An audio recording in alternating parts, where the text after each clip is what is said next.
All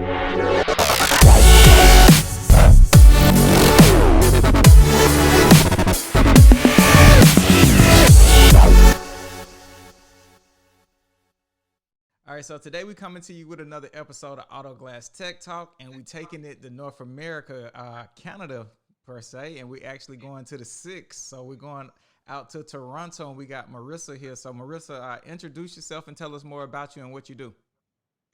So my name is Marissa. Like Corey just said, I am Canadian. I'm one of the very, I think, few film reps that are from Canada. I am the USA Sales and Partner Success Manager for ExoShield. ExoShield is a windshield protection film. So basically, I manage everything in the US from new partner applications to existing customer relations, existing partner relations. Um, I've been in this industry now for about 2.5 years. Before that, I sold cell phones, so I definitely love the change. Yeah, that's pretty much it. And like Corey said, I'm from Toronto. Go. Right on. Well, Nice. come on. Thanks. Welcome. Thank you for being on. Yeah, no problem. So what's up, So, Jeff? You starting it off today? all right. I will start this show do it. going. Good morning, Marissa. Thank you for being on. No problem. So you say you work for ExoShield. Yep. Break it down. What exactly is the product? What does it do? Okay. All right. So ExoShield is a windshield protection film, kind of like a screen protector for your windshield. Basically, it's applied like a window tint, but on the outside of the windshield. And when it's applied, it makes the windshield 6 times more resistant to rock chips. You guys are in auto glass, so that's literally everything that you do is replace windshields with rock chips or brakes. We've been a company now since I've been working with them for 2.5 years. I think total we've been a company for almost 7 or just over 7. And we've been in the market now for almost 4 years. So lots of research and development within those 4 years. And now we're actually number one, definitely number one in North America, but potentially number one in the world. So yeah. So you guys aren't just selling someone else's product. It's your guys' proprietary product. You guys hold the patents and all that good stuff. You guys make it, everything. Yeah, so we develop everything from the boxes. So we actually design the boxes to the hard coat, to the molecules on the film. We, make sure that it's we co-manufacture it, put it all together. We do all of our quality assurance testing, all of our own marketing, everything basically. Like I can't we design our own website, we build our own website. No outsourcing. Yeah. That's what's up. It's cool. Like it's I work with very talented people that blow my mind every day. So definitely super thankful to be on the team. Great. So it's good to hear that it's your product that you guys are marketing, not someone else's product that you decided just to sell. So it's kind of reassuring, something fresh in our industry, which isn't very often things like that happen. So glad to hear that. Yeah, it's cool because like if there is ever an issue with the film, we can fix it. Like we can figure out why it happened. We can kind of like get back into the labs, go back to the drawing board and make changes, which is I think one of the reasons why we've been so successful is because every time we have had an issue, then we've always fixed it, which is cool. And obviously, like we're super thankful to have such a great network of people that tell us when something's going on instead of just keeping it to themselves and getting frustrated. And we definitely wouldn't be where we are right now if we didn't have those people, which is great. But yeah, like I can't even fathom how cool and smart everybody is that developed ExoShield. It's so crazy. I'm definitely not an engineer. And whenever I hear them talking about it, I'm like, wow, this is really cool. Yeah, you guys have a pretty good program with the whole way you record everything too. I believe like last year or maybe earlier this year, I reached out to check on a vehicle that had been done, and you guys were able to check the VIN and let me know if it was something that had ExoShield on it or if it was just some other product too, because you guys record everything.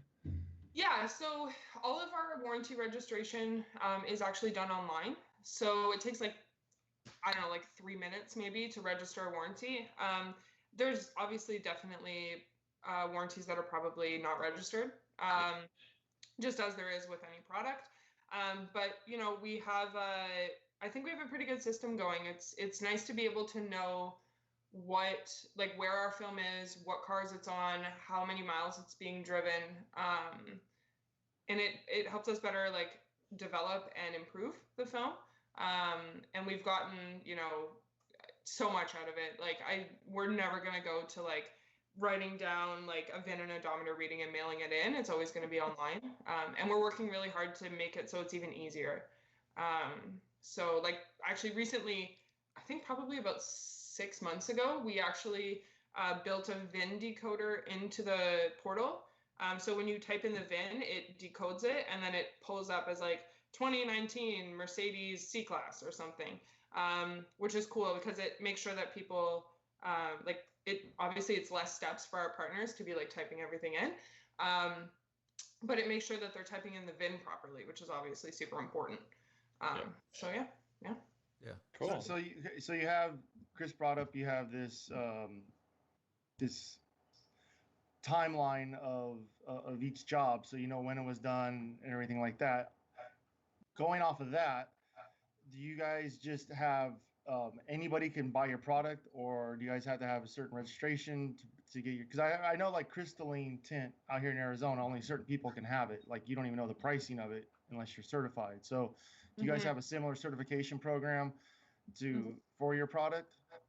That's a really good question. So I think because windshield protection, number one, because it's such a new it's not new, but because it's such an emerging segment of the market, and also because it is so important, people's windshields breaking is not that's not in an aesthetic the paint on my car chipped, that really sucks kind of thing. It's a safety thing, number one, and it's obviously financial. So with ExoShield and bringing people on board to become a partner, what we really look for is people that have a really good reputation, people that are super, nice to get along with, because we do really like to build business relationships. It's obviously a plus if they do currently work with film.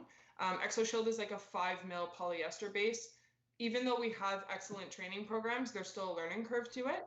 And we've had tons of people come on board with us that have been detailers, coders, paint correction specialists, auto glass people, and they've done really well, but it might just take them a little bit longer to kind of get off the ground versus somebody that tints windows, right? Yeah. Makes sense. So that's basically what we look for. We look for people, most of the time you have to have a shop space, or you have to work within a space that is enclosed. It's so clear. ExoShield, you can't even tell it's on a windshield when it's installed. So if you're trying to install it outside, you're going to be so frustrated. You're working against yourself there. So it's usually what we look for. There are definitely businesses that it works better with. So auto glass, we've seen good success in. People that do paint protection film, because it's already it ties in, right? It's a protection service. Right. Dealerships obviously do a good amount of volume. And then I would say just people that are really go-getters, people that aren't afraid to, look at a customer and say, your windshield's worth $1,600 and I can protect it for X amount, right? Yeah. All right, so I got a question for you. We're talking about the shields and all that. So, all right, say I want to do it. I get the training, get all involved. Say I got an Explorer, an F-150, and a Toyota Camry to do. Are these pre-cut, or do I cut this myself, or how does that process work with knowing what shield to put on what car? Good question. So ExoShield is sold by roll. It's not a pre-cut or pre-shrunk system. So it's basically you install it, and we have a training academy that shows you all of this. But basically, you pull film off the roll, measure it, leave yourself a little bit of wiggle room on either side. Make sure that it sits nicely on the windshield, heat shrink it, trim it, heat shrink it, final trim, install, squeegee, done. Okay. So it's kind of nice though, because so like let's look at like Jeep Wranglers are obviously notorious for windshields breaking. You guys know that. Jeep Wranglers are, and correct me if I'm wrong, but last time I measured, about 22 inches top to bottom. That's about right. And ExoShield is 48 inches top to bottom. So you can actually get 2 Jeep Wrangler windshields done out of one piece of ExoShield. So we kind of, you know, when we were thinking about doing the sizing of ExoShield, we thought about that. You know, people are hand cutting, they're able to basically custom fit it, then get more out of the roll when they're doing smaller windshields, instead of having to like maybe like buy a pre-cut, pre-shrunk kit, which it wouldn't really need to be shrunk on a Jeep, but buying a pre-shrunk, pre-cut kit and then they miss out on it, right? Gotcha. It's definitely something that we're working on. There are some really difficult vehicles like Tesla Model 3s that it would be super helpful for. But right now, between like, you know, the kick-ass training programs that we have, the constant support that people get, and then how much easier our film is to use versus our competitors, we don't have too much of an issue with it. All So right. you kind of gave us a little breakdown of how it installs and everything. Yeah. What's an install usually take? You know, half hour, an hour? That really depends on the vehicle. So Okay. like Jeeps and G-Wagons, you know, most of our partners can install those in like 20, 30 minutes max. And that's with full like prep, setup, install, cleanup. If you're looking at like a sedan, so, you know, entry-level BMWs, Audis, Mercedes, Toyotas, Hondas, Fords, whatever, those are usually about 45 minutes to an hour and a half, depending on obviously the skill level of the installer, how obsessive compulsive they are, and then just like whatever else they have going on that day. And then really complicated windshields. So stuff that's really curved, like Teslas, Ferraris, McLarens, Aston Martins. Those might take a little bit longer. So probably about an hour and a half. And then usually SUVs and trucks kind of sit within like the hour to an hour and a half mark. But again, it really depends on like the skill level of the installer and how many they've done. Like we've got partners in our network that can do Tesla Model 3s in like 45 minutes to an hour. We have people that can, you know, bang out a truck install in like 35 minutes. Okay. So it's definitely something that the more you do it and the more you practice, the better you get. Which I think I got a question going off with the same topic. So, two-part question. One, have you guys developed a program with a plotter yet to cut it through that to try to maximize time? And do you guys apply this on other parts of glass for safety reasons? Do you guys do door glasses and things like that to, you know, in vehicles like, you know, cop cars or stuff like that you don't want a little bit extra protection, and you guys do the other windows on cars also? It's cool. So plotter program, we don't have that yet. It's definitely something that's being worked on. I don't really have a timeline for it, but I'm assuming it's going to be either the later part of this year or the next year and the beginning part of next year. For applying it on different surfaces. So we have a lot of different applications that ExoShield has been used for. We made it for the windshield. We didn't make it obviously for anything else. But there's people that have used it on like jewelry cases in like pawn shops because it's super optically clear. It's super scratch resistant, and it lasts way longer than like a security film would, just because of how awesome the hard coat is. And then, you know, we've had people use it on, like, we have a storm chaser that uses it on all of his windows when he's chasing tornadoes to protect it from hail damage. I think we're going to see more and more of people using it on different surfaces, like different windows, lots of sunroofs that get done. I just don't think there are too many people that have issues with their side windows breaking, unless it's like for smash and grab, that I've heard too much about it being used elsewhere.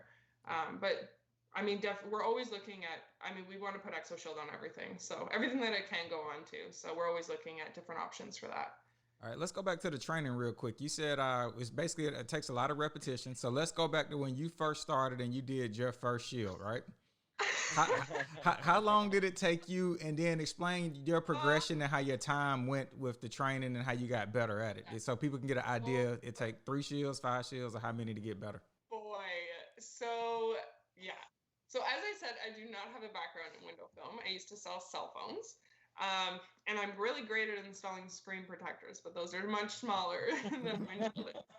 So when I first started with ExoShield, I would go back into our like one of our lab spaces basically and just practice shrinking on like just a freestanding windshield. And one of my colleagues at Tinder, who is he manages Canada and international, he is really good at it, and he tried to teach me, and I was a hopeless mess because I think I just like I think I was just obviously like a little overwhelmed because I'd never done it before. But then I attended an actual training class with our trainer up in our area. His name is Mike. He's based out of Niagara Falls, and it was like night and day. So I think for me to get proficient at it, between training with Mike and then also, you know, doing like tours and demos for customers, I think I'm probably about 5 or 6 in where I was starting to get really comfortable with it. Okay. I'm not a hands-on person though. Like I have very minimal, like the only cool thing that I can really do is baking. And I'm pretty cool at like designing cupcakes, but I can't draw. I suck at playing any kind of like hand-eye coordination sports. So I don't think I'm a good example, but my boss, for instance, who is way better at that stuff than me, after like 2 windshields in a training class, he was kicking it. Like he was doing really well. So I think what I see within our network in the US, if you tint windows and you have experience doing that, usually after about 2 windshields with ExoShield, you're pretty rocking. If you don't tint windows, then usually I see it at about 4 to 5. Okay. And we include training film with every like new starter package, to make sure that people aren't using production film to learn, because that gets expensive, right? Gotcha. That's a good idea. Yeah, good idea, and thanks for that insight. I got a question for you. So we're mostly auto glass guys. You're trying to sell us a product that actually would cut into our profits. Sell me on your product. I'm a glass shop owner. I'm against it. I'm not trying to bring in a product that could potentially hurt my bottom line. So tell me the benefits of this. Tell me, break down what the warranty is. You know, how long's what's everything. Does this sell it to us? We're new guys with no knowledge of your product. Sell me on this. All right, let's go back to SEMA. So so I think like one of the first questions that I ask people in auto glass when they come to me and say like, you know, ExoShield is going to be, you know, eating into my business. Number one, depending on the state that you're in, how many times do you have a repeat customer for a glass replacement? A lot. Yeah, I mean, in Arizona, a lot. Of course, Arizona's crazy. What about you, Chris? What's that? Do you have a lot of repeat customers for auto glass replacement? Yeah, I do. I have a lot of repeat customers, just regular customers. Okay. So when you do have those repeat customers and they come in and their windshield, they, you know, got their windshield replaced, and if you're in Arizona 1 month later, their windshield's broken again, what is the what's the interaction like? Are they super happy that they had to get another windshield replaced? Are they happy to see you? I think they might be a little happy to see me, you know, but I don't think that they're happy that they're irritated with the situation. Yeah, they don't mind seeing us. They just don't want to see the situation. Yeah, I'm not happy about that. So when I think about solution, like providing a solution to a customer and continuing to know, like, build up your reputation and you know, like solve people's problems, I always think about what could I do to prevent this problem from ever happening again. And that's when, you know, when screen protectors got really big in cell phones and the tempered glass ones, that was always the way that I positioned it, because I could want that person to drop their phone and smash it and come back to me and buy another phone. But when I installed that glass screen protector after they had bought their new phone and they dropped it and it didn't break, and they were really excited about it and they told all of their friends, then their friends started to come to me to get, screen protectors put onto their phones and they wouldn't break. And that just continued to, just multiply and multiply. So I think that the opportunity that auto glass people have is that you have the person in front of you that literally has the problem that we are trying to prevent and solve. And not only are you going to obviously increase your ticket price on what you're doing, but that person is going to be so excited that you gave them an option for them to likely not have to replace their windshield again or get rock chips filled, that they're going to be like, oh my gosh, like Jeff and Chris and Corey, they installed new windshields for me. Everything was really great. It looks like brand new. They put this like exo shield on it, and now I don't have to go back and see them. But I'm going to tell all of my friends, and my friends are going to be like, "Well, this is amazing. What the heck?" Right? Okay. We've seen that scenario now quite a few times within our network, and it's always been a really positive experience. I haven't heard of one glass person tell me that they've lost money. So let's go to my cost. Okay, so you getting me. So what's going to be my investment in this, and how much money can I make off of this? If you can give an average or give it some kind of number. Yeah, for sure. So we have a couple different starter packages. We've got a 1-roll package and a 2-roll package. The 1-roll package is around $1,300 plus shipping. 2-roll package, I think, is $2,300 plus shipping. Basically, your cost breaks down to about $70 per windshield. The average installed cost of ExoShield in the US ranges. So, it can go as low as like $350, depending on the median income, what kind of car it's being installed on, to up towards like $1,000 for boutique shops, super hard cars, and if they've added on any glass insurance, because we do have a glass insurance option. There's definitely really good profit in it. There's a lot of people that added on to services that they're already providing. So paint protection film, glass replacement, window tint, coatings, whatever. The car is already there. It takes about an hour to do while everything else is setting, because I know like glass usually, depending on what adhesives you're using, sometimes it has to sit for a little bit before the customer can pick it up. Paint protection film and coatings usually have to sit overnight. So it's a good option to not only solve an issue or prevent an issue that could cost the customer a lot of money and make them very upset, but also add, $400 or $500 onto your ticket cost. All right. So you mentioned a roll. How many jobs can you get out of a roll? So beginners with mistakes, average, I see probably 15. The average yield of somebody that is experienced with ExoShield is about 16 or 17. And then the highest yield we've seen is 20. They're 48-inch rolls, top to bottom, by 100 feet long. Okay. Interesting. So what's the warranty on it? Like, what is it? What can if I want to sell this to my customer, it's going to protect against rocks for how long? And then I hear, and I'm sure you guys with Canada, with the snow and ice scrapers and things like that. I hear people in Arizona, oh, well, the dust and the sandstorm, it's going to get scratched up and they can be able to see out of it. So what's the warranty on it? So our standard manufacturer's warranty is 2 years or 30,000 miles, whichever comes first. It covers bubbling, delamination, peeling, yellowing, discoloration, which is basically like anything that a window tint warranty covers, we also cover in ours. The glass protection warranty that I was talking about is available for daily drivers, so people that drive their car from point A to point B. That covers the glass if it chips or breaks within that 2-year period while ExoShield is installed. So basically, let's say that I'm driving my 2019 Toyota, Highlander or RAV4 or something, and I have ExoShield on it. I'm driving, rock hits it, small chance that a little stone chip pops up or maybe it cracks. If I have this glass protection warranty that we offer, I go back to my ExoShield installer, I show him, or they can contact us directly. We get a couple pictures, make sure that, it wasn't a crowbar that was taken to the windshield. We approve that claim. They go and get their windshield either replaced or repaired. ExoShield gets put back on. Voila, they're taken care of.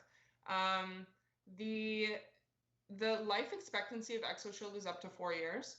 Obviously, there are care and maintenance like instructions that go with that, and we do have a pretty like straightforward but comprehensive care guide that gets given to every customer when they purchase ExoShield, and also gets emailed to them. It can also all be found on our website. It's getexoshield.com/care.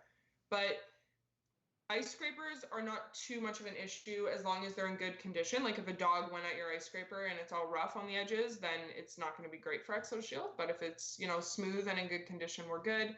For dust and sandstorms, it really comes down to maintaining wiper blades. Obviously, if, you know, somebody's like driving a pilot truck and they're behind like a semi or something for, you know, 8 hours a day, 5 days a week, ExoShield is not going to maintain the clarity as much as it would if somebody was, you know, just driving their sedan point A and point B to work, right? We don't cover wear and tear in our warranty, but we do have, hands down, the most scratch resistant and the longest lasting windshield film on the market. Like, for instance, we have somebody in Montana that had it on his truck or SUV. He drove 55,000 miles in a year. And he could still see out of it. He just wanted it replaced because it just didn't look as nice anymore. But it was still, you know, it was still protecting his windshield 100%. So I think he said that on average he was replacing 5 or 6 windshields a year, and he didn't replace one in that year that he had ExoShield on. So it's definitely a success story. Cool. Yeah, you know, I just had a recent customer the other day. I think on Tuesday we did it, and I did their windshield probably, I think they told me it was about a year and a half ago now. So, I don't know, it's pretty close. I think I probably could make more money off the ExoShield there than on another one. They might be a little happier. Yeah. It really depends. Like I just always like I've always taught, the way that I've always taught sales is to like build relationships, and I just like making people really happy. It's a blessing and a curse. And if I'm able to give somebody like a solution and a peace of mind that they won't have to, you know, take time out of their day to come back and get their windshield replaced or get their phone replaced or whatever, I'm always going to take that route. Like I'm always going to want that route, right? And you know what? Maybe ExoShield's not for everybody, and that's totally cool. Like we don't expect everybody to, you know, like 92 Honda Civics probably aren't going to want ExoShield on. That's cool, right? Doesn't make sense. They'll replace a few a year. Yeah, exactly. But you know, that Mercedes C300 owner with a $1,400 windshield doesn't want to have to do that again. They don't want to have to go through insurance. They don't want to have to, you know, take time out of their day to get their windshields replaced. Also, the one thing that I like, another option for auto glass people that I always say is, if a windshield gets sandblasted and scratched, it is impossible to see out of it when sun is shining in and you're driving, or when lights are hitting and you're driving at night. ExoShield protects against that, and it's a very simple rip it off, put on a new one when it gets to the point that they don't feel comfortable driving anymore. If they have a windshield like that, there's not really much they can do besides get it replaced, and then it's probably not going to be covered under insurance, right? They're going to have to pay that out of pocket. Okay. And that is probably why everybody in Florida uses ExoShield. Because they've got a $0 deductible through the state. They can get a new windshield whenever they want if it breaks, but it's the sandblasting and pitting that people hate. Okay. Just having to do it 4 or 5 times. Yeah. So, another quick question. You said before, you like, if you get a stone chip, you can just pull it off and repair the chip. You know, I know Corey can make it look like it is not even there. Like, seriously, like nothing. You know, smooth everything. So good question. So there's definitely a technique to taking off ExoShield over a rock chip and not making that rock chip spread across the windshield. Steaming off ExoShield works really well. It comes off fairly easily. There are times that we've seen people kind of just rip it off and that chip becomes a crack, but it doesn't happen too often. Usually, I think if ExoShield was on it and it chipped through ExoShield and then it pulled off and it cracked, ExoShield was keeping everything together before it was ripped off. We've had it happen a few times. Like Alberta in Canada is a nightmare. Like not only is there rocks everywhere all the time, but in the winter, they use gravel and sand as like salt on icy roads, basically. So windshields get destroyed in Alberta. Like insurance companies don't even want to cover the windshields anymore because it's just so bad how much they break. And we've had a couple of rock chips that have popped through. ExoShield's been ripped off. You know, chip has been beautifully repaired and ExoShield's been put back on, and it's all good. Cool. Nice. Cool. So let's switch gears for a second here. Talk about something a little different here. So all of us are foodies. We consider ourselves foodies. We love to eat, and we big on like Taco Tuesdays, barbecue, and stuff like that. So give us some Canadian dishes or Canadian food we could be sleeping on, or something we ought to try this Canadian. Okay, hear me out. So wait, you guys know what poutine is, right? Or poutine? Yeah, we know what it is, but we know what I heard the name. Most of us don't know. I've never tried it. Okay, so really good fries, and those fries, they can't be soggy. Like they need to be like not so crispy that when you're eating it, it's like super crunchy, but like they need to like have structure, you know?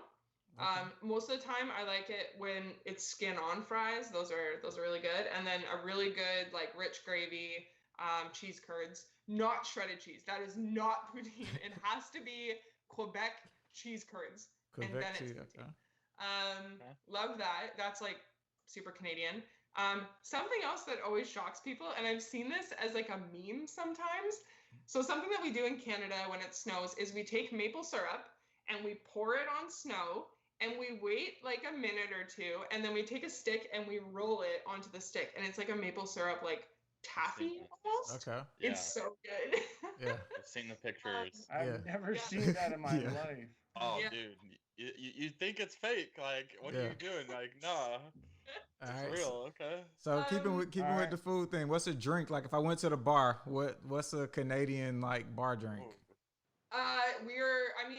I think the US is like this too, but we are super big on microbrews here. Lots of craft breweries. Something super Canadian though is a Caesar. So it's kind of like a Bloody Mary, but the way that you make a Caesar is, I actually used to be a bartender, so the way that you make a Caesar is ice. I'm gonna say this wrong. Worcestershire sauce. Tabasco. A really good Clamato. We have a couple craft breweries up here that make really good Clamato. And then before all of that, you're going to rim the glass with like celery salt. You can use like just salt, but it's kind of gross then. Some people will put like paprika or like garlic salt or something into it, but it's basically just like a rim. Get all that in. And then we top it with banana stuff. Okay, like sometimes you can just do like pickled asparagus or like olives or something. People will put whole ass cheeseburgers on top of their Caesars, and like bacon. So like super crispy, like maple glazed bacon we do a lot. But Chris is getting hungry. Yeah. Yeah, wow, exactly. I'm intrigued by this. I'm gonna go look it up after this. Awesome. Yeah, I love spicy Caesars. They're fantastic. I'm trying to think if there's like any other Canadian. What is like the Canadian Bud Light, the Coors Light, the basic cheap beer? What is that for Canadian? Pabst Blue Ribbon. Absolutely. PBR. No, I'm just kidding. Damn. I guess it would be the only like Canadian beer I know is Molson. I know is Canadian then, I guess. Like if I go for cheap beer, I go for like Land Shark. We have I think that's actually like an American beer, but we have some that's made in Canada. Like there's a couple breweries that will do like a cheap, like kind of like a blonde beer. Like there's one brewery up here, Cameron's, that does something called the Captain's Log Lager, and I think for a tall boy it's like $2.50. So it's a pretty inexpensive one, but mostly people just drink cheap American beer if they want cheap beer up here. So we're not super eclectic like that, right? Nice. Cool. Um, All right, so another question for you here. Let's talk sports. You guys are the reigning champions in basketball. So how did it work out in Toronto with Jurassic Park and all that shit when the finals were going? So I was actually in Dallas when the Raptors won the championship. I was on a work trip, and I had this like, I walked into this Airbnb and there was like an 80-inch TV on the wall, and I'm like, this is gonna be sick because I get to watch the championship on an 80-inch TV. But the Wi-Fi connection was really bad on it for some reason. It was fine on my laptop, terrible on the TV. So I actually ended up like, my boyfriend was Skyping with me, and he actually turned his laptop towards his TV so I could watch it in real time with him. But after, like, it was crazy. There was something like, I think there was something like in the first half hour after the championship was won, there was 500 or 1,000 or like 1,000,000 people or something within that area. Mind blowing. Like, the parade it was ridiculous. It was crazy. It was awesome. Like, you can still buy Raptors championship stuff everywhere. I've got like a hoodie that says Toronto versus everybody. My boyfriend has like, I think he's got like 5 or 6 Raptors sweaters. It's ridiculous, but we are, honestly, like, I really do firmly believe that, like, Nick Nurse and then like that whole team, and like they worked so hard for it. It wasn't like they got lucky. I do truly believe that they did a really good job. So I'm not one of those people that's like Raptors versus everybody. All other teams suck, though. Yeah. I also really like the Bucks. Okay. Like the 69ers. I like the Pistons are good. Okay. I like the Nuggets. So yeah. Nice. I like all teams. I like basketball, so I like watching them all. That's The U.S. though, like, I do find American teams are pretty savage, though. They play very aggressively compared to, like, every now and then, like Kyle, Lowry will get a little cranky, but we are not nearly as pushy. Like Oklahoma City, I think his name is Adams. Steven Adams, yeah. Yeah. Easy. I'm like, oh my gosh, who hurt you? Why are you so aggressive? We're not like that. All of the Canadian aggression, by the way, gets channeled into Canadian geese. They carry all of our anger. That's why we're so chill. Is because Canadian geese are just so savage. Like, you could just be, I was like walking my dog yesterday, and I was like really careful to walk around these Canadian geese, and they were hissing. We have whole maps online, like virtual maps dedicated to avoiding geese nests. Oh shit. Jesus. That's crazy. The pit bulls of the bird family. Yeah. The cobra chickens of the Cobra chicken.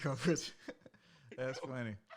All right, so next question I got for everybody here, and we'll start with you, Jeff, first. Name 2 songs on your playlist right now. 2 songs on my playlist. So it's gonna be kind of spread apart. So I have like my playlist I can play in front of a customer's house. Right. And there's a group called AGR, which is kind of like a hipster group, I guess. I don't know, but they have cool little catchy tunes. They have a song called "Burn the House Down." It's pretty cool song. Okay. But my my playlist that I can play away from customers is, I don't know why, but I keep playing "Millie" by Lil Wayne. Okay, I don't know why I Millie. keep playing that song all the damn time. That's a good one. It's every time I put on a rap list, it's like it's the first song I start with. So I don't know. Yeah. All right. So let's go to you, Drift. What we rocking in the Bay Area? All right. And you got to name something. You can't name Mac Dre. So anything other than Mac Dre. No. I've listened to every Mac Dre shit already. That's, I listened to it too many times. I'm going actually to Dallas. Okay. And I'm a big Texas fan, so Lately, it's Yellow Beezy. Yellow Beezy. Keep It On Me. Okay. I've been replaying that one again, and then his newer one, Trust. Trust. Okay. Nice.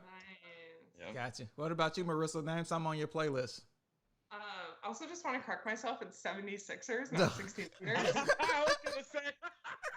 I was gonna let that one slide. Who's gonna let it ride? But it's all good. I've been like trying to branch out into football because I manage USA, and I've really been trying. I'm not a huge football fan, but I've been reading about football a lot lately at night, and it's 76ers. Anyways. Well, if you're in a group, you watch college football, you'll see all the Roll Tide shit, or you'll see Chris Mills drop Clemson and college football. So a lot of the guys in the group, they love college. Yeah, I think I probably like college football better than NFL. I love college basketball, so I think I would like that. But 2 songs on my playlist. So I am very interesting. I like a lot of different music. Okay. Obviously, I'm a huge Drake fan. Okay. Because I am in Toronto. But Right. lately, I've been bumping Racks in the Middle. Racks in the Middle. And then right back to my scene kid emo roots with Make Damn Sure by Taking Back Sunday. Yeah, Okay. All right. All right. Dig that one. Yeah. And I mean, I usually listen to rap as well. So yeah, amazing album. But yeah, definitely Rocks in the Middle or Make Damn Sure. Those are probably my two main go-tos lately. My bump up music in the morning. Yeah, let's see what I was listening to Apple Music yesterday. And I just had the shit on like shuffle, right? So Yeah. crazy songs came through. So first, Too Short in the Ghetto play, right? Then right after that, it's a girl named Doja Cat. I think she like pop, or maybe she pop R&B, but Doja Cat came through. So it was a bunch of weird shit that came through on my playlist. But I listen to Drake, anything Atlanta. I love Atlanta. So Lil Baby, T.I., Young Jeezy. And if I want something more slow pace, I listen to like The Weeknd, even though he's not that much slow music, but I like The Weeknd. Yeah, I like The Weeknd. He's Yeah. good. I like him. What's my like slow? Honestly, my slow stuff is usually like slower, like emo music. Like I don't really have anything that I listen to that's like super, like I'll listen to like piano music if I want to listen to something super slow and calm. Go to Pandora and try out Yacht Rock. That is a very interesting station. Very Eric Wolfy. Okay. Interesting. I use Spotify, so And it's a lot of Christopher Cross and Eagles and Catalina wine mixer music. It's kind of oh my god. it's very customer friendly, that's for sure. Boats and hoes. There you go, boats and hoes. All right, cool. So here go the last question for everybody before we get out of here. And we'll start with you, Drift. If there's something you could have passed up, but now you wish you didn't pass up, what would that be? Or do you have any moment like that? I try not to, like worry about past shit. It's like past is past, and try and be kind of in the present and towards the future. Well, that's what's up. Throw the I don't know. rearview mirror away, man. Fuck it. Don't what? look. Throw the rearview mirror away. Don't look back. Look forward. I feel it. Yeah. I mean, that's how I try to live a little bit. So All right. a lot, but What about you, I don't Jeff? know, I mean, not much. All right. I don't know. So you, Can't think Jeff, of is something. anything that you wish you would have done but didn't do in the past? I'm just gonna take it back to SEMA this past year. I Mhm. wish I would have jumped off the building on Excalibur when everybody was trying to do it. And I was gonna do. I think it was Crump and maybe Monique and some other people said they were gonna do the free fall off the stratosphere. Stratosphere, off the yeah. stratosphere. Oh no. Yeah. And I was like a little bitch. Didn't do it. I should have just did it. There you go. What about you, Marissa? Anything that you wish you would have done in the past that you didn't do? one word. Bitcoin. Bitcoin. Oh, Okay. Oh damn. Yeah, Yep. I feel you on that. It's a Oh my god! Man, okay. I'm in like the Silicon Valley of Canada. Like there are tech startups and cryptocurrency startups everywhere. And people were like, just like, just do it. Like this is gonna be something. I'm like, nah, man, like digital money, like, nah. Mhm. All right. Yeah. I bought Bitcoin at like $1. What are you laughing now? Yeah, my one investment I didn't make. So back in the day, before this all like got big, before Lyft got big, I had a friend who actually knew Big Boy and Chameleonaire, and they was like, "Hey, they invested in Lyft and all this shit. You ought to get in on it." And I said, "Nah, man, that don't sound right. These some rappers, they don't know nothing about that." Passed up on Lyft, but I could have invested it. I could have invested could have invested in Lyft, but I didn't. So that's one thing I look back on. Millionaire. Yeah. Oh man. Oh my gosh, I need to go listen to Chameleonaire after this. I can't not. I gotta flash it back with Riding Dirty. Yeah, Riding Dirty. Yeah. You could have been riding dirty Yeah. in Lyft. Riding Dirty and Lyft. Well, cool. Well, we appreciate everybody for the time and for the insight about ExoShield. And let people know before we go, where can they find ExoShield and where can they follow you at? Okay, so Okay, so it's at exo.shield on Instagram, just ExoShield on Facebook, and then you can find our website at getexoshield.com. And then, I mean, I'm assuming I'll be added in whatever you guys post. You guys can find me on Facebook. My name is Marissa Ashley on Facebook. You can ask me any questions you have. Add me. Everyone adds me. No problem with that. So yeah. Cool. Well, we appreciate everybody for your time and shit. Enjoy the day and keep hustling and keep grinding. Until next time, take care.